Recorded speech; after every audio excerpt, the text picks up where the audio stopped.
What the power structure really wants is what we call unearned income. Slavery was nothing but unearned income for whoever owns the slave. And once slavery ended, that's where Wall Street came from. Wall Street was based on slavery. Everything that blacks were producing went to Wall Street then. And now that all that money that's amassed on Wall Street is still producing unearned income. All that money is producing a regular salary for people. It's in stocks and bonds and dividends. They don't have to work. Never had to work. But we're going to talk about that later on. So what I'm saying now is that you're going to have this massive influx of immigrants into the country that are better equipped. They don't have your legacies. They don't have your disadvantages. They're walking across the border. They're going to get a free lunch. They don't have to pay dues. But you got public policies in this country that are equating them to black folk. They're equating them to black, and what we've allowed them to do, starting in 1970, is to wrap themselves in black folks' suffering. Pretend somehow they've suffered along with black folk. And therefore, whatever program is created under this misguided label called minority, that they are equal to you and over you. And we're going to deal with that whole concept of minority in a few minutes too. So that's the problem with the influx of immigrants. And what they are doing is coming to the country and doing what we've never been allowed to do and we've never been bright enough to do in some senses, is to build your own communities. You got to build your communities. You see, every group that when they leave their homeland, the last thing they do is look in the mirror. They look in the mirror and say, I'm going to America. And I'm going to go to America. I'm going to find me a community or neighborhood. Or I'm going to build one with people who look like me. And so that's why you go all over this nation, where they're coming out of Asia. You will find Vietnamese towns all over California, little Cambodias. You'll find a Chinatown in every major city. You'll see the Hispanics come in. They'll build a little Mexico, or a little Havana, or a little Hialeah. You find little Italys, French towns, German towns, Greek towns, Polish towns, but you cannot find one black town.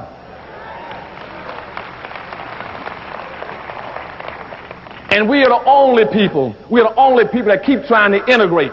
We're the only people, rather than looking in the mirror and saying, I see somebody that looks like me, I want to go find and build me a community of people who look like me. We're doing just the opposite. That's your second problem, is inappropriate behavior of black folk. We keep looking in the mirror and saying, I want to get away from everybody that looks like me. You can't have any power and wealth doing that. If you don't have a community, you cannot rebuild Los Angeles without a black community. If I cannot come in this city, you can tell me where every black lives, where he stays, where he works. You don't have a community. And all of you that want to go in business, don't waste your time. You cannot start a business and operate without a town or a community. Why can't you do it? Because without a community, you have no market. If you don't have a market, every black is going to go by your store at 200 miles an hour, heading for the suburbs and heading for the malls.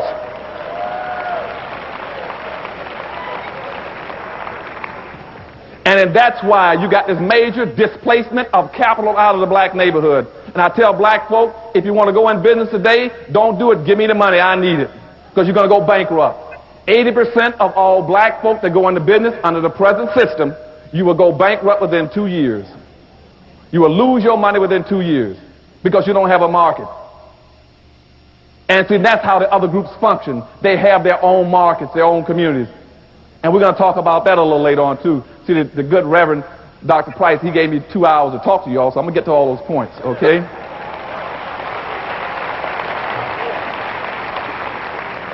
So we got major problems. That's the second thing, is dealing with this influx of immigrants.